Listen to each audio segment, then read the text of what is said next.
Welcome to Seed academy guys. आज हम देखने वाले हैं need of high strength concrete and steel in prestress. क्या जरूरत है कि हम हाई स्ट्रेंथ कंक्रीट और हाई स्ट्रेंथ स्टील ही प्रोवाइड करते प्रीस्ट्रेस में। तो सबसे पहले ये आप समझ लो कि for effective transfer of stresses from tendon to concrete we use high stress concrete and steel. ये बहुत बार एसएससी में पूछे गया वाला क्वेश्चन, बहुत बार एसएससी में पूछे गया वाला question. Okay, for effective transfer of stresses from tendon यानी जो भी आप वायर्स प्रोवाइड करते हैं वो wires to concrete we use high stress concrete and steel. Okay, tendon के थ्रू जब जाएगा, जब अभी प्रीस्ट्रेस में जाएगा तो बॉन्ड के थ्रू जाएगा, और यानी प्री टेंशनिंग के जाएगा तो बॉन्ड के थ्रू जाएगा, bond between the concrete and steel, and post tensioning के लिए जाएगा तब बेरिंग्स के बीच में जाएगा। अब देखो यहाँ पे मैंने सेकंड और थर्ड पॉइंट यानी फर्स्ट और सेकंड पॉइंट वही लिखा है। As the higher grade of concrete की यूज कर रहे हैं, higher the bond strength, higher grade of concrete इसलिए यूज कर रहे हैं higher the bond strength which is essential in pre-tensioning।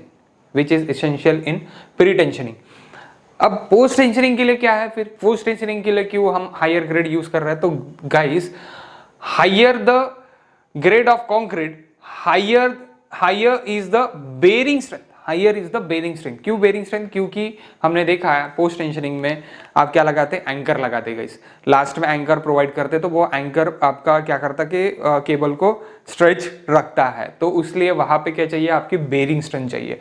That's why bearing strength चाहिए। जब आप higher grade of concrete provide करोगे तभी आपका बेरिंग स्ट्रेंथ हायर वाला रहेगा। तो यहाँ पे आपका जब higher grade of concrete for pre tensioning के लिए अगर आप कर रहे हो तो दैट इज M40 मिनिमम आपको प्रोवाइड करना पड़ेगा। And higher grade of concrete यहां पे आप प्रोवाइड कर रहे हो कहां पे, पोस्ट टेंशनिंग के लिए, तो दैट इज M30। ये नीचे भी मैंने लिखा है, को बता देता। By using the higher grade of concrete, the loss due to shrinkage and creep reduce, minimize कर सकते हैं आप उसको। ओके, कौन से लॉस को आप मिनिमाइज कर सकते? श्रिंकेज के लॉस को आप मिनिमाइज कर सकते, और आप क्रीप के लॉस को मिनिमाइज कर सकते by using the higher grade of concrete, in post tensioning. Okay, note according to IS 1343, prestress के लिए IS कोड है गाइस 1343। ओके, 1343 ये भी पूछा जाता है कि प्रीस्ट्रेस का IS कोड कौन सा है। According to IS 1343 code, minimum grade of concrete in pre tensioning के लिए M40, एंड पोस्ट टेंशनिंग के लिए M30, okay. Minimum grade of concrete in pre tensioning and post tensioning M40 and M30 respectively. तो pre के लिए 40, post के लिए 30। अब बाद में आपको जो भी, अगर अभी सेल लगा है, सेल नहीं, अभी न्यू अराइवल आपके पास कोई भी शर्ट आया तो वो महंगा रहता, that's why M40 pre.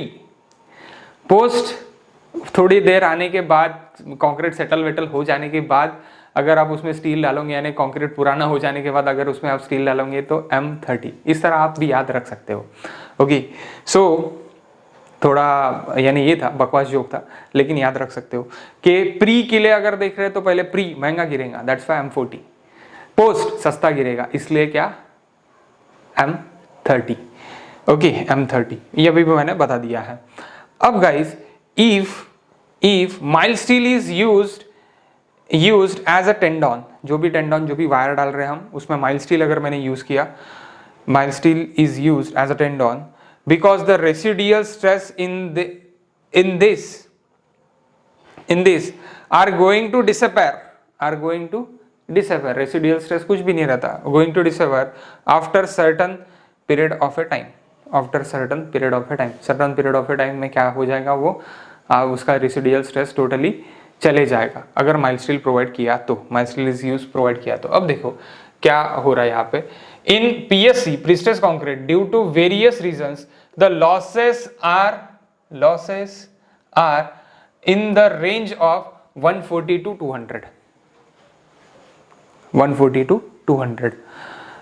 Guys अगर 140 to 200 न्यूटन पर mm स्क्वायर लॉसेस है तो माइल्ड स्टील का स्ट्रेंथ कितना है? माइल्ड स्टील का स्ट्रेंथ है sigma s t is equals to mild steel is equals to 250 divide by 1.78। अगर मैंने कर दिया सपोज यहाँ पे, तो sigma s t is equals to 250। अगर हम WSM, क्योंकि ये जो भी कंसेप्ट है अपना वो WSM से है, प्रीस्ट्रेस कंसेप्ट गाइस, ये याद रखना है आपको। So 250 divide by 1.78 it is equals to near aboutly to 140। तो गाइस अगर लॉसेस में 140 चले जाएगा तो क्या खाक बचेगा इसमें? कुछ भी नहीं बचेगा, यानी रेसिडियल कुछ भी नहीं रहा, जीरो हो गया। तो माइल्ड स्टील प्रोवाइड करके कोई मतलब है? There is no use. Okay, तो इसलिए अगर माइल्ड स्टील मैंने यूज कर दिया तो जो भी रिमेनिंग स्ट्रेस बचेगा उसमें लॉसेस के बाद वो जीरो रहेगा, यानी यूज करके भी कोई मतलब नहीं है प्रीस्ट्रेस में।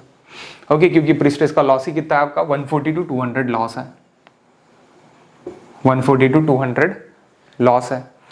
और sigma s t for mild steel is equals to 140 guys, 140 newton पर एम स्क्वायर, 140 न्यूटन पर एम स्क्वायर। आफ्टर दैट अगर माइल्ड स्टील और आपका टॉर्क स्टील आपने प्रोवाइड कर भी दिया, माइल्ड स्टील और टॉर्क स्टील आपने प्रोवाइड कर दिया use as a tendon, then the residual stress after the losses, residual stress यानी बचे वाला stress after the losses will be either zero और मिनिमम। मिनिमम काय में रहेगा? HYSD में अगर 415 और 500 अगर यूज किया तो रहेगा कुछ ना कुछ 500 और 415 में बचेगा, क्योंकि लॉसेस इन बिटवीन 140 to 200 है। तो 240 आपका 230 इसके लिए रहेगा 415 के लिए, और 275 आपका काय के लिए रहेगा? 500 के लिए, FE 500 के लिए रहेगा। गाइज ये भी याद रहने कौन आपको, sigma ST is equals to FE 415 के लिए आपका कितना रहता? 230 रहता MPa for FE 415 and sigma ST for FE 500 it is equals to 275 MPa for FE 500। और ये सब कहाँ पे देखे हैं? ये सब देखे हैं page number 82, table number 22, IS 456 2000 guys, IS 456 2000 में ये देखे है टेबल नंबर 22 पे। आपको ये पूरा देखिए, ये आपके नोट पे मिलेगा। ओके, नोट पे मिलेगा। सो यहाँ पे अगर मैं देखता तो यहाँ पे 30 बचेगा अगर 200 पूरा लॉस हो गया तो, और यहाँ पे 75 बचेगा अगर 200 लॉस हो गया तो बहुत मिनिमम स्ट्रेस बचा है। तो इसीलिए गाइस क्या होता है, हैंस मैंने इसीलिए वो अलग लिखा है, मैंने इसके साथ में नहीं लिखा है, इसीलिए hence high strength steel is used, high strength steel is used which is in range of this range is important, range of 1200 to 2000, 1200 to 2000 Newton पर एम स्क्वायर। अब ये अलग अलग भी देखिए, 1400 से लेके 1700 ये भी देखिए रेंजेस, तो रेंजेस अलग अलग इसमें अलग अलग देखिए। लेकिन आप ओवरऑल रेंज अगर पकड़ना चाहते हो तो 2000 तक रह जाएगा, 1200 से 2000, 1200 से 2000।